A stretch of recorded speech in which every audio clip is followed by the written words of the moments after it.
A day like any other. It was a crisp Thursday afternoon in the quaint, picturesque town of Clearwater. Ruby Jenkins, a 72-year-old retired schoolteacher, ambled through the aisles of Clearwater Grocers, a store she'd frequented for decades. With her shopping list in hand, she moved methodically, checking off items and humming an old hymn under her breath. Her silver hair was neatly pinned back, and her posture, while stooped with age, radiated grace. She greeted familiar faces with her trademark warm smile, a beacon of kindness in the lives of those around her. Unbeknownst to Ruby, two young women stood near the produce section, watching her. They whispered to each other, casting glances her way. Ruby remained unaware, absorbed in comparing prices on jars of peanut butter. As she rounded the corner toward the dairy section, a voice rang out behind her, sharp and accusing. "Excuse me, ma'am. We saw you take something." Ruby turned slowly, her brows furrowed in confusion. A young woman stepped forward, her expression a mixture of indignation and confidence. Ruby blinked, unsure of how to respond. Before she could gather her thoughts, the store manager appeared, flanked by two security officers. The manager's voice was measured but firm. "Mrs. Jenkins, we've had a report that you've been seen taking items without paying." Ruby felt her heart skip a beat. "There must be a mistake," she said softly, her voice trembling. "I haven't taken anything. Please, check my cart." The officers, however, were unmoved. "We'll need to check your bag," one of them said, stepping closer. Ruby clutched her purse protectively. "I've been shopping here for years," she protested, her voice tinged with desperation. "You know me. I wouldn't do such a thing." But the officers weren't swayed. One of them pulled out a tablet, showing a blurry clip of Ruby placing something in her purse. The image was damning, but Ruby knew it wasn't what it seemed. Her hand shook as she tried to explain. "That's my inhaler," she stammered. "I placed it in my bag to free my hands. Please, I didn't steal anything." The weight of injustice. The scene began to draw the attention of other shoppers. Ruby could feel their eyes on her, judgment radiating from their stares. Whispers rippled through the crowd, each murmur cutting deeper into her pride. "Please, just listen to me," Ruby begged, her voice cracking. But the officers ignored her, one grabbing her arm firmly. The gesture was not violent but carried an air of authority that left Ruby feeling powerless. "Ma'am, we're taking you to the back room to sort this out," the taller officer said. Ruby's breath quickened, panic clawing at her chest. She tried to plant her feet, but the officers were insistent. "I didn't do anything," she cried, tears welling in her eyes. The onlookers averted their gazes, unwilling to intervene. As Ruby was led through the store, her mind raced. How had her life come to this? She'd spent decades teaching children to be kind, to act with integrity. She'd been a pillar of her community, a friend to many. And now she was being treated like a common thief, a son's love. Meanwhile, in another corner of Clearwater, 28-year-old Marcus Jenkins was finishing his shift at the fire station. Marcus, Ruby's only child, was a well-respected firefighter known for his calm demeanor and quick thinking under pressure. His phone buzzed as he gathered his things. It was a text from a friend. "Something's happening at Clearwater Grocers. Your mom's in trouble." Alarmed, Marcus grabbed his keys and headed straight to the store. When he arrived, he was met with a scene that stopped him in his tracks. His mother, frail yet dignified, stood surrounded by two security officers, her eyes brimming with tears. Marcus's protective instincts kicked in immediately. "What's going on here?" he demanded, stepping between his mother and the officers. "Sir, this is a store matter," one officer replied curtly. "This is my mother," Marcus said firmly. "And I'm not going anywhere until you explain why you're treating her like this." The officer hesitated, then gestured toward the tablet with the footage. Marcus watched the clip, his jaw tightening. "That's her inhaler," he said, his voice calm but resolute. "If you had taken a moment to ask her, you'd know that." The manager stepped forward, looking flustered. "We were just following protocol," he said weakly. Protocol, Marcus repeated, his tone sharp. Protocol is treating people with dignity, especially a woman who's been nothing but loyal to this store. You've humiliated her in front of everyone. The crowd, emboldened by Marcus's words, began to murmur in agreement. He's right, someone said. Mrs. Jenkins would never steal. Rising above, Marcus turned to his mother, his expression softening. Mom, let's go home, he said gently. But Ruby, her voice steadier now, shook her head. No, Marcus, I appreciate you standing up for me, but I need to clear my name. She turned to the manager and the officers, her back straight, her voice firm. I demand an apology, not just for me, but for every person who's been treated unfairly because of assumptions. The manager, visibly uncomfortable, mumbled an apology. We're sorry, Mrs. Jenkins. This was a misunderstanding. Ruby nodded, but her voice carried authority as she replied. It's not enough to apologize. You need to do better. Train your staff to recognize bias. Teach them to ask questions before making accusations. The crowd applauded, and the officers released Ruby. Marcus placed a protective arm around his mother as they left the store. A ripple effect. News of the incident spread quickly, sparking conversations about accountability and justice in Clearwater. Ruby's courage inspired the store to implement new training programs for its staff, focusing on bias and respectful customer interactions. Ruby, initially reluctant to relive the ordeal, agreed to share her story with local schools and community groups. We all have the power to stand up for what's right, she told audiences, even when it's hard, even when it hurts. Her message resonated deeply, teaching others that dignity and justice are worth fighting for. Marcus, inspired by his mother's strength, started a community initiative to promote fairness and empathy in public spaces. Ruby's ordeal, though painful, became a catalyst for change, proving that even in the face of injustice, resilience and love can light the way forward. The weight of accusation. The atmosphere in Clearwater Grocers shifted palpably as the accusation echoed through the store. Ruby Jenkins, a woman known for her quiet grace and kind spirit, stood in stunned disbelief. Her world, so full of familiarity and routine, suddenly felt foreign and cold. I didn't take anything, Ruby repeated, her voice trembling yet steady. She opened her hands, palms up, as if to show her innocence. Please, this is a mistake. But the young woman who had confronted her was unrelenting. We saw you, she insisted, gesturing toward Ruby's modest handbag. The store manager, a man Ruby had exchanged polite pleasantries with countless times over the years, stood nearby with an uneasy expression. Behind him, 2 security officers loomed, their presence more intimidating than reassuring.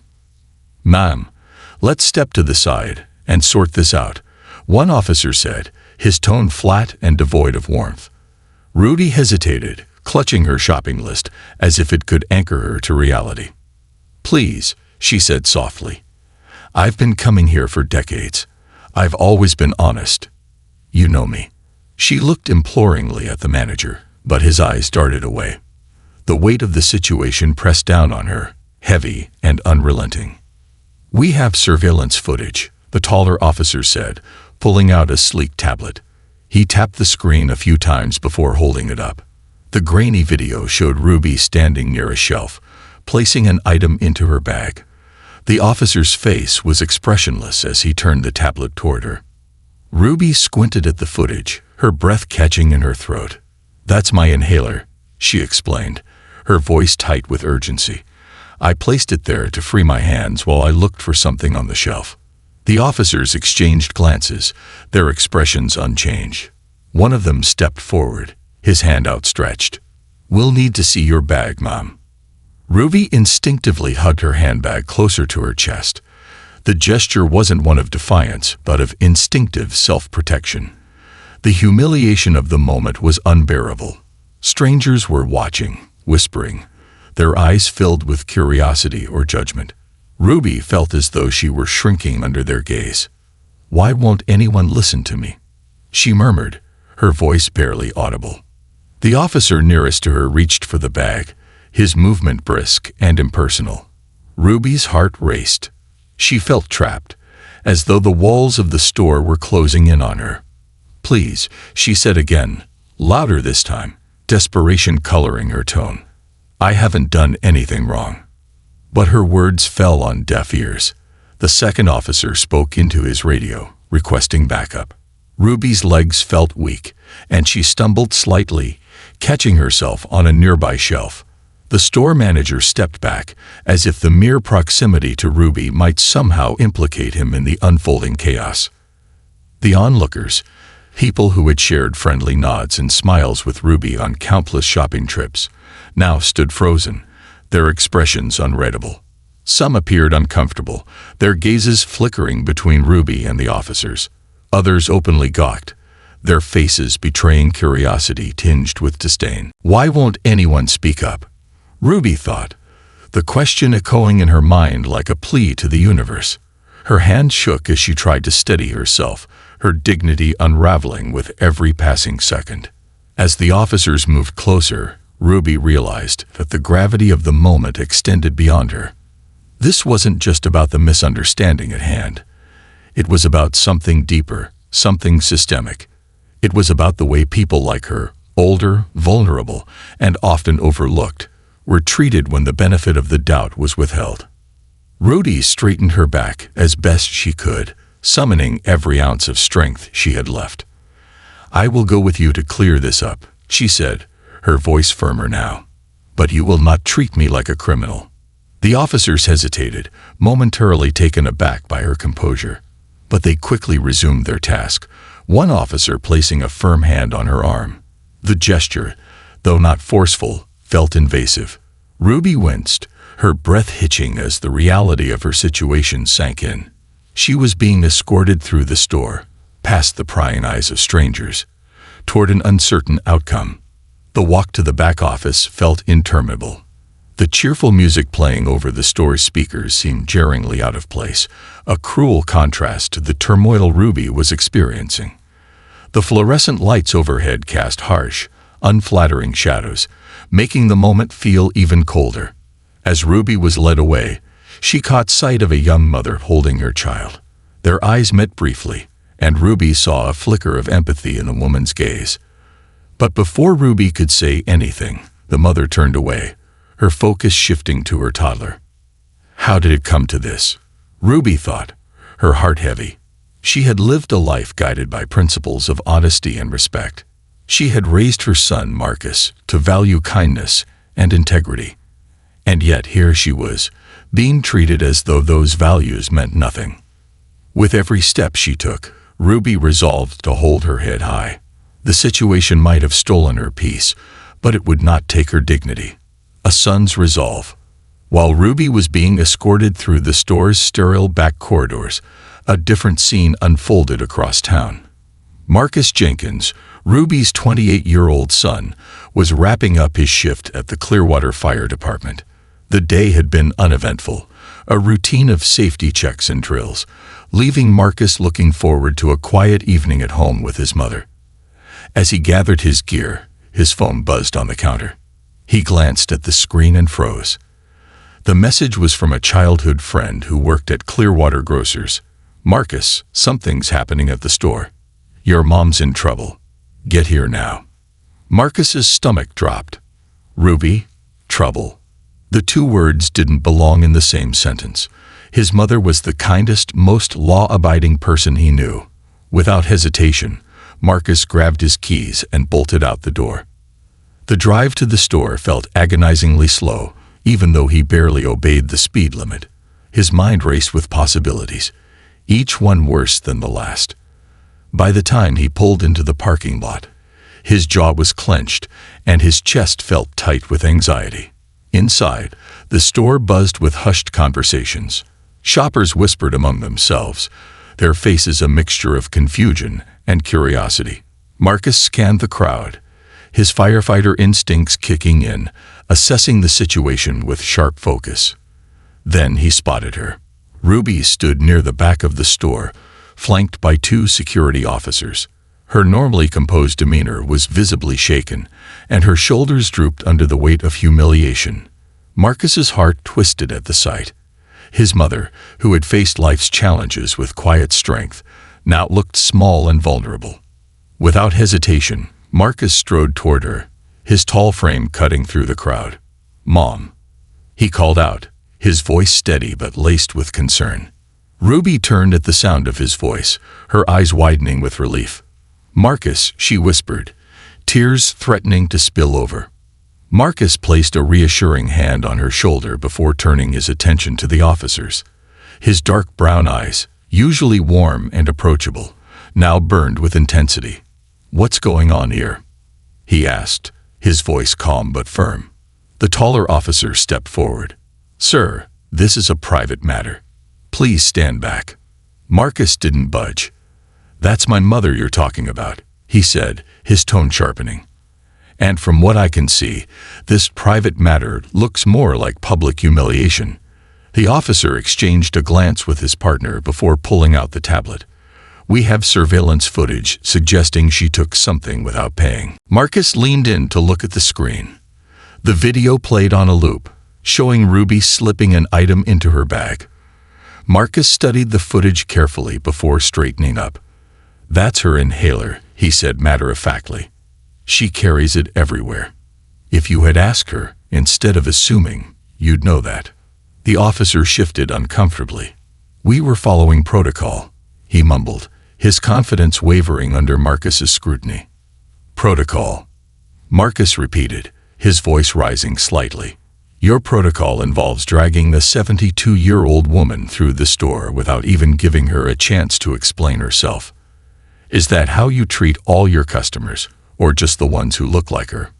The weight of Marcus's words hung heavy in the air. The gathered onlookers murmured among themselves, and a few nodded in agreement.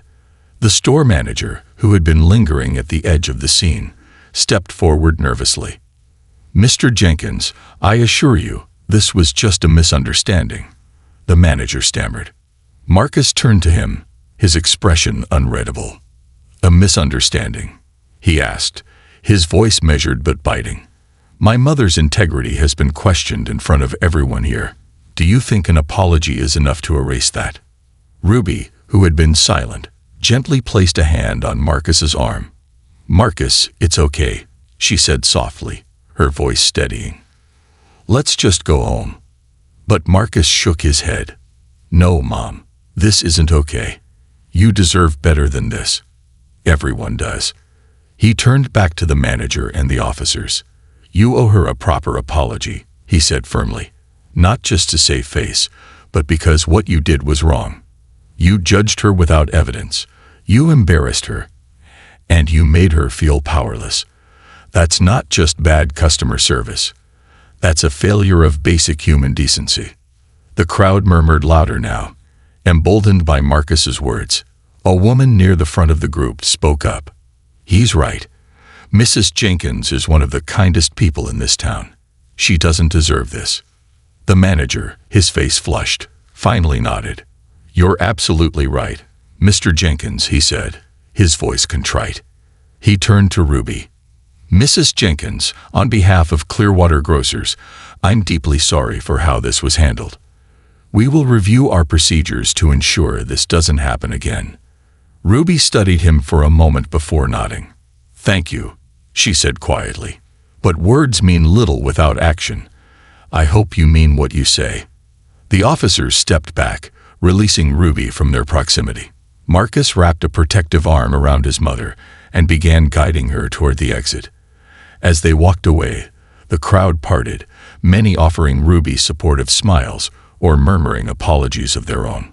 Once outside, Marcus turned to his mother. "Are you okay, Mom?" he asked, his voice softening. Ruby looked up at him, her eyes glistening but resolute. "I'm okay," she said. "And I'm proud of you, Marcus. You stood up for me when I couldn't stand up for myself. That means everything." Marcus smiled, though his heart still ached for what she'd endured. "You taught me to do what's right, Mom," he said. "And I'll always fight for you, just like you've always fought for me." The two of them walked to Marcus's car, their bond stronger than ever.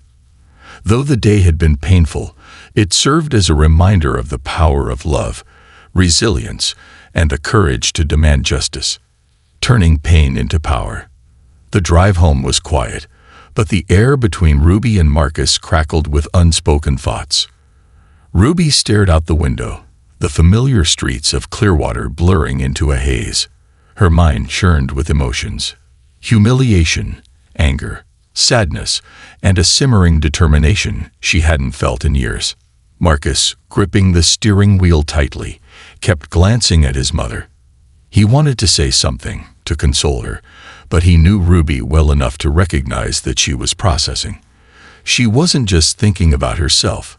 She was thinking about everyone who had ever been wrongfully accused, dismissed, or silenced. When they pulled into Ruby's driveway, she turned to Marcus, her eyes bright despite the tears she'd shed earlier. "Come inside, son," she said. "I need to talk to you." Marcus followed her into the cozy home where he'd grown up, the walls still adorned with family photos and handmade crafts from his childhood. Ruby moved with purpose, setting a kettle on the stove and retrieving 2 mugs. She handed one to Marcus and sat down at the kitchen table. "Today wasn't just about me," Ruby began, her voice steady but resolute. "What happened at that store happens to people every day. People who don't have someone like you to speak up for them."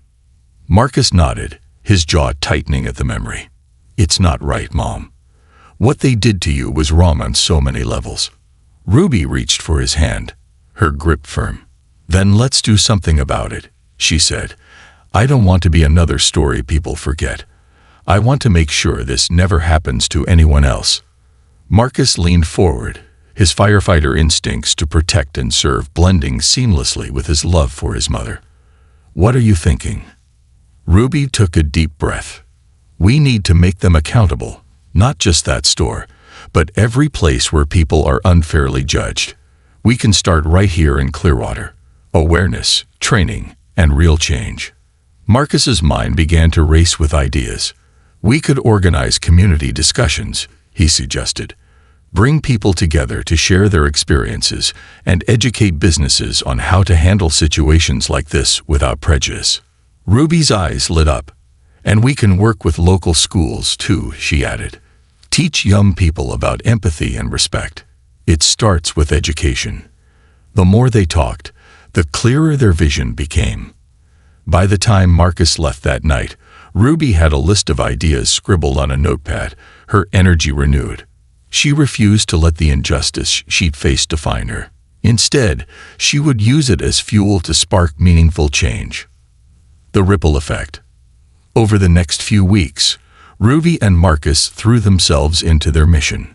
Ruby reached out to friends and neighbors, sharing her story and inviting them to join her in addressing the biases and assumptions that often led to unfair treatment. The response was overwhelming. Marcus, leveraging his connections as a firefighter, enlisted the support of local leaders. Together, they organized a town hall meeting at the community center, inviting residents, business owners, and law enforcement to discuss ways to promote fairness and accountability in Clearwater. The night of the town hall, the center was packed. Ruby stood at the podium, her silver hair catching the light, her presence commanding the room. She began by recounting her experience, her voice steady and calm despite the emotion beneath her words. "I am not here to seek pity," she said, her eyes sweeping over the audience. "I am here to demand change, not just for myself, but for every person who has ever felt the sting of being judged unfairly. It's time we confront the biases that divide us and work together to build a community where everyone is treated with dignity." The room erupted into applause, and Ruby continued, laying out actionable steps for businesses, schools, and law enforcement to adopt. She called for bias training, clear protocols for handling accusations, and community programs to foster understanding and empathy. Marcus spoke next, sharing his perspective as someone who had witnessed his mother's ordeal and as a firefighter committed to serving his community. "What happened to my mom isn't an isolated incident," he said. "It's a symptom of a larger problem. But problems are meant to be solved, And together, we can fix this. The town hall marked the beginning of a movement. Ruby and Marcus worked tirelessly to turn their vision into reality. Businesses in Clearwater adopted new training programs, and schools introduced empathy-building workshops. Law enforcement officers attended community events, engaging with residents to build trust and understanding. A legacy of change. Months later, Ruby stood in front of a packed auditorium at Clearwater High School. She had been invited to speak at a student-led conference on social justice and community engagement. As she addressed the audience of eager young faces, she felt a swell of pride, not just for herself, but for the movement she and Marcus had started. Every challenge we face is an opportunity, Ruby told the students. An opportunity to learn, to grow, and to create something better. Don't let fear or anger consume you. Use it to fuel your actions, to inspire change. After the event, a young girl approached Ruby, her eyes shining with admiration.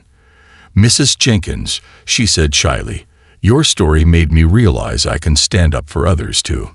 Thank you for showing us what courage looks like." Ruby smiled, her heart full. "The courage is already inside you," she said. "You just have to choose to use it." Moving forward, Ruby's ordeal, while painful, became a catalyst for profound change. The Clearwater community grew stronger, more united, and more compassionate. Marcus continued to support his mother's efforts, balancing his duties as a firefighter with his role as an advocate for justice. For Ruby, the experience reaffirmed her belief in the power of resilience and collective action. She had turned her pain into purpose, proving that even the darkest moments could spark a light bright enough to guide others. In Clearwater, Ruby Jenkins was no longer just a retired teacher or a kind neighbor. She was a symbol of strength, a reminder that one voice, when joined by others, could change the world. Building bridges, one step at a time. The changes in Clearwater didn't happen overnight, but the seeds Ruby and Marcus planted began to sprout in ways they never anticipated. What had started as a single act of standing up against injustice evolved into a community-wide movement that touched lives far beyond the grocery store incident. A community transformed. Clearwater Grocers was the first to respond to Ruby's call for accountability. The management team invited Ruby and Marcus to help design a new training program for their employees. Together, they created workshops that focused on unconscious bias, conflict resolution, and empathetic customer service. Employees learned not only how to approach difficult situations, but also how to question their assumptions and treat every individual with dignity. "Mrs. Jenkins, you've taught us something invaluable," said the store manager during the inaugural training session. "We're not just here to sell groceries. We're here to serve our community. And that starts with respect." Other businesses in Clearwater soon followed suit, inspired by Ruby's resilience and determination. Coffee shops, retail stores, and even local government offices adopted similar training programs. The initiative was dubbed the Ruby Standard, a phrase coined by a journalist who covered Ruby's story. "The Ruby Standard means treating everyone as though they were your neighbor," the journalist wrote. "Because in a community, that's exactly what they are. Voices of empathy." The ripple effects extended to Clearwater schools, where Marcus spearheaded a youth outreach program called Voices of Empathy. The program encouraged students to share their experiences with bias, bullying, or unfair treatment. Marcus visited classrooms to facilitate discussions, often sharing the story of his mother's ordeal to illustrate the importance of standing up for what's right. One day, after a particularly heartfelt session at Clearwater High, a student approached Marcus. The boy, no older than 16, looked nervous but determined. "Mr. Jenkins," he said, "I've seen things at school, people being treated unfairly. I didn't know how to help before, but now I think I do. Thank you for showing us how to make a difference." Hearing those words, Marcus felt a deep sense of fulfillment. His mother's strength and his own commitment to justice were inspiring the next generation to lead with empathy and courage. Bridging divides. Ruby, meanwhile, continued her work with local organizations, expanding her efforts to neighboring towns. She partnered with civic leaders to host forums where residents could share their stories and build understanding across cultural, generational, and socioeconomic divides. One such forum was held in a packed church hall, where Ruby stood at the front of the room, microphone in hand. She began with a simple statement: "The moment we stop listening to one another is the moment we lose our humanity." For hours, people shared their experiences, many speaking openly about the biases they had faced or unknowingly perpetuated. By the end of the night, the atmosphere in the room was one of unity and hope. "I never thought about how my assumptions could hurt someone," admitted a local shop owner. "Thank you for opening my eyes." Ruby's voice was calm but firm as she replied, "Change starts with awareness, but it doesn't stop there. It's about action. Small steps every day that make a big difference. A legacy of action." Months turned into years, and Ruby's influence only grew.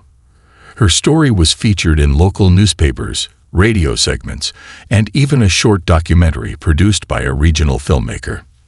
The film, Dignity in Clearwater, followed Ruby and Marcus as they worked to create a more compassionate community. It showcased the tangible changes they had achieved and the deeply personal impact of their efforts. One scene in the documentary captured Ruby speaking to a group of senior citizens at a community center. "We all have something to contribute," she told them. "Our experiences, our wisdom, they matter. Don't let anyone make you feel small. Use your voice, even if it shakes." The film resonated far beyond Clearwater, inspiring other communities to adopt similar initiatives. Ruby began receiving letters from people across the country, thanking her for her courage in sharing their own stories of injustice and perseverance. A quiet victory. One crisp autumn evening, Ruby and Marcus sat on the porch of Ruby's home, watching the sun dip below the horizon. The air was cool, and the faint sound of children laughing echoed from a nearby park. "You've done so much, Mom," Marcus said, breaking the comfortable silence. "More than most people do in a lifetime." Ruby smiled, her eyes soft with gratitude. "We've done it together, Marcus. None of this would have been possible without you." Marcus leaned back, his expression thoughtful. "Do you ever wonder how different things might have been if I hadn't shown up that day at the store?" Ruby shook her head. "No," she said firmly, "because what matters isn't how it started, but what we chose to do with it. Pain is inevitable, but how we respond to it defines who we are." Marcus nodded, the weight of her words sinking in. They sat in silence for a while longer, the golden light of the setting sun casting long shadows across the yard. Moving forward together, Ruby Jenkins's journey became a symbol of resilience, compassion, and the power of standing together in the face of adversity. The movement she and Marcus started continued to grow, proving that even the smallest acts of courage could spark profound change. In Clearwater, Ruby was no longer just a beloved retired teacher or the victim of a misunderstanding. She was a beacon of hope, a reminder that dignity and justice were worth fighting for. Her legacy lived on not just in the programs and policies she helped create, but in the countless lives she touched, teaching everyone who heard her story that, even in the face of injustice, we can choose to rise. A legacy of strength and kindness. As the years passed, Ruby Jenkins became a name synonymous with resilience, justice, and hope. Her journey, born from an experience of pain and humiliation, transformed not only her life, but also the lives of countless others. Her story echoed far beyond the borders of Clearwater, leaving a lasting impact on everyone who heard it. Ruby continued her advocacy work, but she also found joy in simpler things: tending to her garden, spending time with Marcus, and volunteering at the local library. She often reflected on the events that had changed her life, grateful for the way they had shaped her perspective and given her a purpose. One evening, as Ruby prepared for bed, she paused by her window. The moonlight bathed her room in a soft glow, and she found herself thinking about a question she had often been asked: How did you remain so strong in the face of injustice? The answer, she realized, was simple yet profound. It wasn't just about being strong. It was about choosing to respond to challenges with grace and purpose. It was about seeing every struggle as an opportunity to create something better, not just for herself but for others. A lesson for all. At the heart of Ruby's story was a lesson that resonated with everyone who heard it. Injustice thrives in silence, but courage grows in action. Ruby had faced a situation that could have broken her spirit, but instead, she used it to ignite change. Her example taught others that even in moments of vulnerability, there is power in speaking up, standing firm, and demanding better. Her actions also highlighted the importance of community. When individuals like Marcus, the townspeople of Clearwater, and even strangers came together to support one another, they built bridges that healed wounds and fostered understanding. Ruby's journey reminded the world that dignity and empathy are not just lofty ideals, they are the foundation of a fair and just society. And it's the responsibility of every individual to uphold them, whether by standing up for someone else, questioning their own biases, or simply listening with an open heart. The power of a choice. Ruby Jenkins would often say, "Life is about choices. We don't get to choose what happens to us, but we always get to choose how we respond." Her response to adversity became a shining example of how one person's courage can ripple outward, touching lives in ways they may never fully see. In Clearwater, the Ruby Standard became a symbol of fairness and compassion, a reminder that one person can indeed make a difference. And while Ruby never sought fame or recognition, she took pride in knowing that her choices had inspired others to make their own. As the sun set on her remarkable life, Ruby Jenkins left behind a legacy that would endure for generations, a testament to the strength of the human spirit and the power of choosing kindness and justice, no matter the odds. In the end, Ruby's story wasn't just about overcoming injustice. It was about transforming it into something beautiful, something that lifted others and made the world a better place. And that, as Ruby would often say with a knowing smile, was a choice worth making every time. This concludes the story. Thank you for watching until the end. I hope you found it enjoyable. If you did, please consider liking the video and sharing it with your friends. Don't forget to subscribe to our channel and activate the notification bell for more captivating stories. Have a great day.